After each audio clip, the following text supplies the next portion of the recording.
Matandang babae na patay na pero nagmimilagro pa daw. At hindi kailanman naagnas daw ang kanyang bangkay.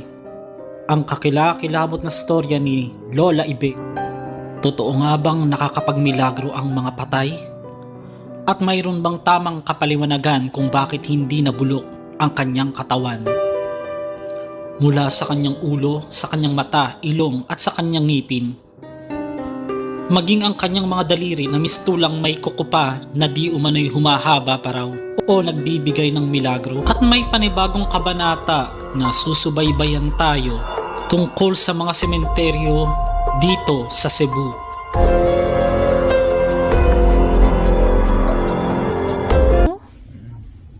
Ayan. Ito yung yan. Dito? Awa.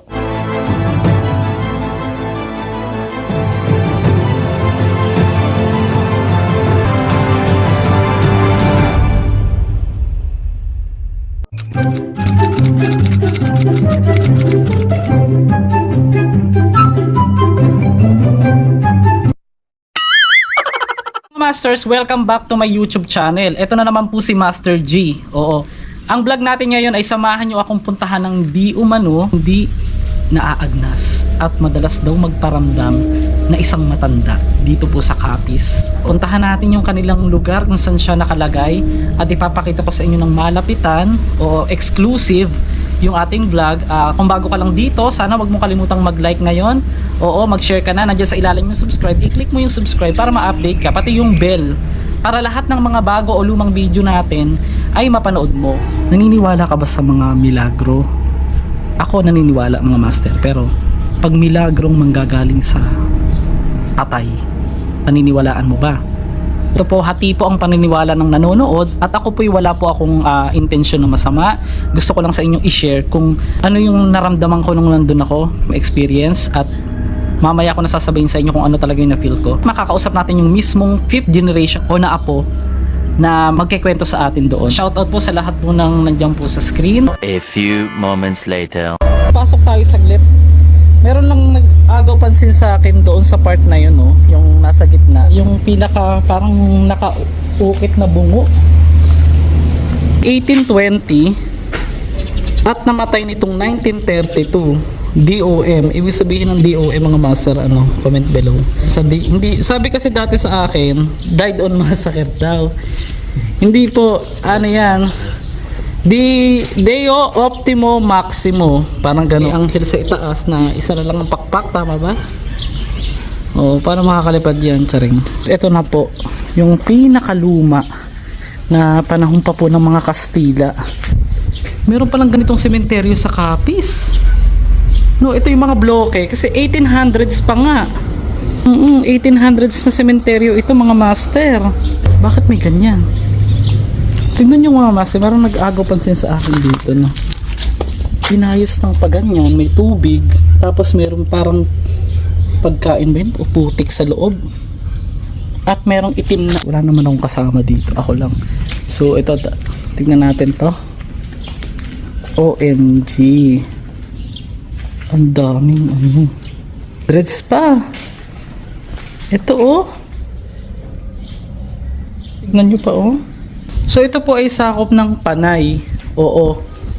Dito po sa Capiz, iba pa po ang Panay Island, mga master. Tapos ito po, yung pinaka-tinutulusan ng kandila na chapel nila, i-donate daw. Kabi-tabi po. Ni Miss Flora Dordas. Tapos ito yung mga tinutulusan dito. Ito naman si Dominador, pinanganak siya noong 1900s at namatay nitong 1990. Kung buhay siya ngayon, compute nyo na lang. Tapos ito, yan, merong 1930, yan.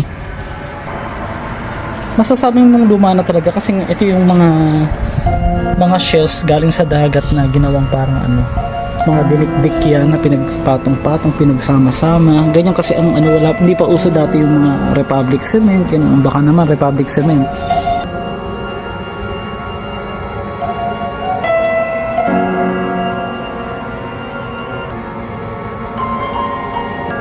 At ito na po, makikita nyo yung ibang mga buto dito. Yan, naka ano na lang sa sako. Yan oh. Nakakaawa talaga. Pwedeng mangyari sa buhay natin na ganito. Sasapitin natin yung ganito. Ang laki nitong sementeryo. So, ang bata pa niya. Dito sa isang bahay na ito, nakalagak ang lola na hindi naaagnas at di umano'y nagbibigay daw ng milagro.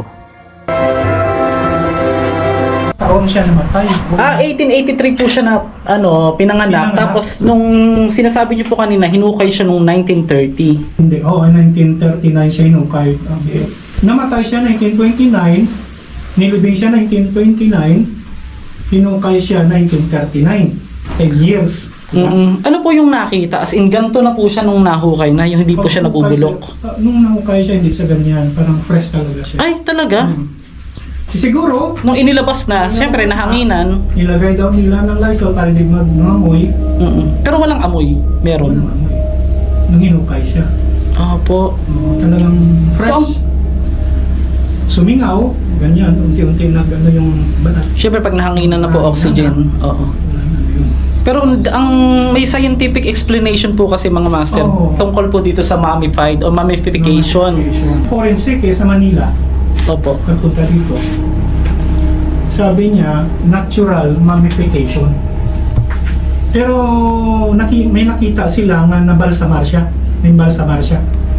Okay. So, ibig sabihin, nalagyan din siya ng formalin sa katawan. Oo, Naimbalsa mo may balsamar din. siya. Kasi suri talaga eh. Sinuri siya ng- oo. Kinuha yung skin, dinala sa Manila. Pinag-aralan, inaral din. Oo. Kasi napanood ko po ito sa GMA7 sa AHA. Asawa ni ni Pia, kay Drew. Tapos yung kay Nolan De Castro, Castro yan. 2016.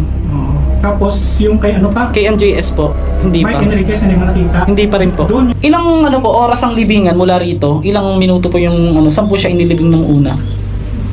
May tanda niyo po ba, sir? Ito na Siyempre, sabi ng forensic, siyempre malapit daw sa dagat. Maalat yung dito. Yung nakatulong din sa niya. Mummification. Sa pag-mummified yan. Mummified, oo. Sige po. Pero yung Tapos, tanong ko naman sa mga forensics, edi sana lahat ng bangkay ganyan. yun Paano nga po siya? yan. Paano yung mga ibang hinukay? Oo. Depende rin po siguro sa tao. Ang sabi raw po, namatay daw po ito sa sakit sa puso. Inatake, di ba? So usually kasi tayo pag inaatake, Sa mga pagkain noon kasi medyo healthy pa talaga. Ngayon, uso na yung mga mga nilalagay sa pagkain, Hindi nakatulong siguro. Opo. Tsaka yung environment, wala pang masyadong Siyempre pollution. noon, naniwala yung mga tao, pag nakita nila hindi na nilagay na kagad. Opo. Pero ngayon po, ano po yung pinaka-latest dito na update? Yung meron po bang kwentong kababalaghan na nangyayari? Maganda yung tanongin mo, yung mga talaga. May nagpunta dito noon, siya, taga Japan. Yan niya nga to dinonate niya na itong kristal. Opo. Lagi daw siya pinapakita, pinapakitaan daw siya nito noon. Kung papansin niyo po kasi guys, tingnan niyo, makikita niyo yung ngipin niya is buong-buo pa. Puting-puti pa, tapos buong-buo. Tapos yung mata niya, ang nakakapagtaka lang, parang nag-dry lang siya. Oo, nagdaray pa lang.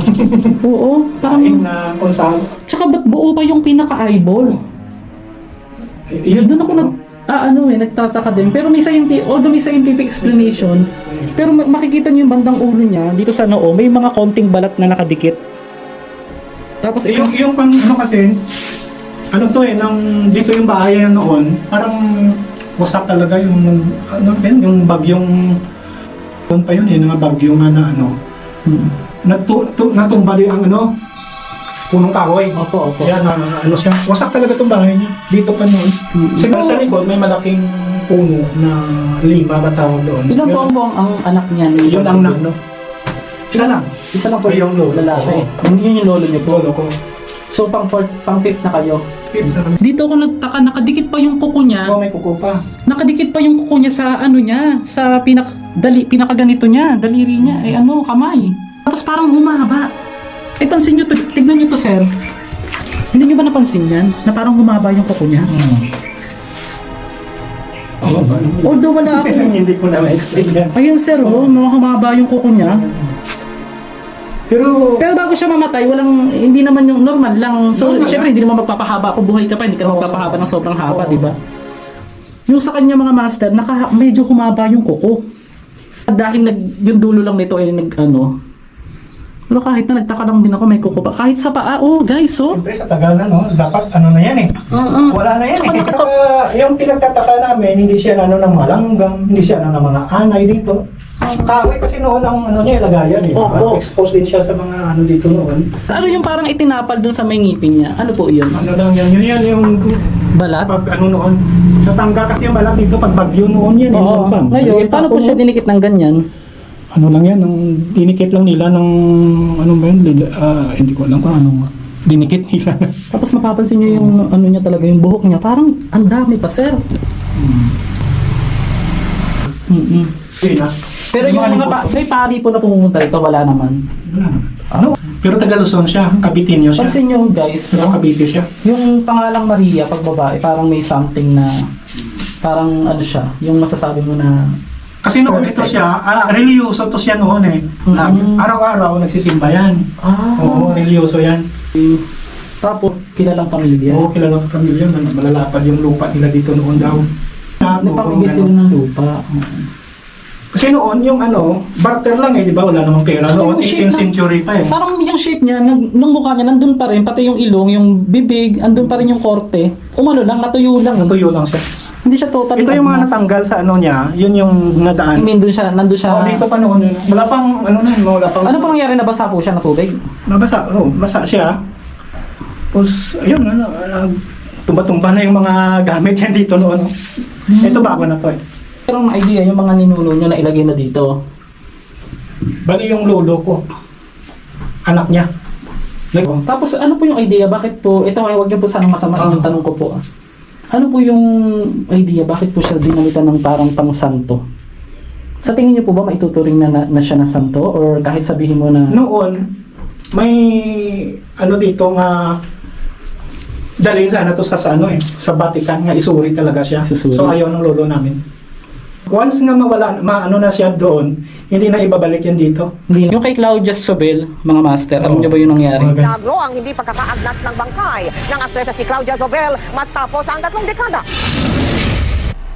Bangkay na hindi pa naaagnas kahit halos 30 taon nang nakalibing. Yan ang kinagulat ng pamilya ng namayapang aktres na si Claudia Zobel o Thelma Maloloyon sa tunay na buhay nang madiskubring hindi pa nabubulok ang kanyang labi. Makabubuti rin daw kung ipauubaya na lang daw ito sa Diyos. Kwento ni Reynaldo Sereno, halos 180 di nabubulok umanong bangkay ang nahuhukay niya kada taon. Nalaman nila ito noong nakaraang linggo nang ipahukay ang pinaglibingan kay Claudia dahil doon din ihihimlay ang labi na posibleng mummification ang dahilan ng di pagkaagnas ng katawan ni Zobel. Ang inilahilan daw, selyado ang kanilang libingan. Hinukay din yun, ang tagal din. Pero yun, masasabi mo hindi naman din totaling santa or what. Kasi lahat naman tayo, Siya pa niyo. kasi nagbo-bold star po ito, di ba? Di ba? Pero bakit yung katawan niya is... Parang sa tingin ko, more on So binalik lang environment. nila sa ano eh, no? Lilipat lang po, lilipat lang nila. Kasi may ililibing na ano eh, kamag-anak. Naman po, ano po itong box na to, sir? Dito nag-donation May sila. mga donation. Pero kung ano ko sa amin, hindi kami nagtatanggap ng donation. Kaya lang, mayroon talagang pusang lalagay lang dito. Oo. So ginano na lang namin, ito na lang namin. Oo. Ilagay dyan. So mas mabuting nandiyan. Sabi hindi kami nag-allow ng donation eh. Opo, Hindi kami nag-allow ng donation. po, bukod po dito, mga master, nakikita niyo pong meron dito nagsindi ng kandila. Meron din po dito sa harap ng sinasabing na nagmimilagro nga po na patay na matanda. Yung tinutulusan po siya ng kandila. Ayon sa banal na kasulatan, ay mahigpit na ipinagbabawal ang pagsangguni o pakikipag-usap sa mga patay. Huwag makakasumpong sa iyo ng sino mang nagpaparaan sa apoy ng kanyang anak na lalaki o babae, o nanguhula o nagmamasid ng mga pamahiin o engkantador o mga manggagaway o engkantador ng mga ahas o nakikipagsanggunian sa mga masasamang espiritu o mahiko o sumasangguni sa mga patay. Naging tradisyon man ng ilan sa atin o ng karamihan sa atin ang mga paggawa ng mga ito. Pero kung patuloy na nababahagi o nahahati ang mga paniwala ng bawat isa, totoo nga ba ang milagro? At totoo nga ba na ang mga milagro ay kayang gawin ng mga patay?